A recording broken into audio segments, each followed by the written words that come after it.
Welcome to Jamaica Uncovered, the channel that brings you the fascinating history of Jamaica in a way that's both easy to understand and entertaining. In this video, we're going to explore the Maroons of Jamaica, a group of enslaved Africans who rebelled against their captors and formed independent communities in the mountains. In the early 18th century, Jamaica was a British colony that relied heavily on enslaved Africans to work on the sugar plantations. The conditions were brutal, with long hours, harsh punishments, and little hope of freedom.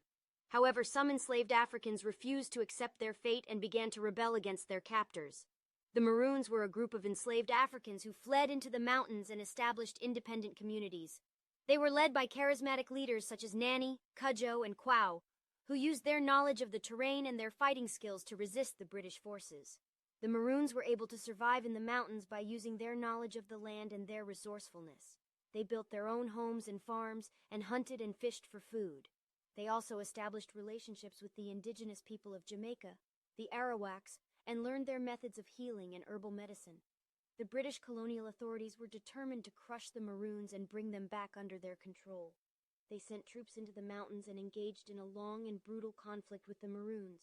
However, the Maroons were skilled fighters and were able to hold their ground against the British forces. The conflict between the Maroons and the British continued for many years, with both sides suffering losses.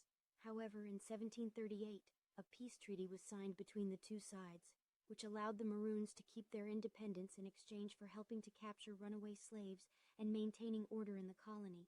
The Maroons continued to play an important role in Jamaican history, and their legacy can still be felt today. They were pioneers of resistance against slavery and oppression, and their communities were a model for self-sufficiency and autonomy. In conclusion, the Maroons of Jamaica were a group of enslaved Africans who rebelled against their captors and formed independent communities in the mountains. They were led by charismatic leaders such as Nanny, Cudjoe, and Quao, who used their knowledge of the terrain and their fighting skills to resist the British forces.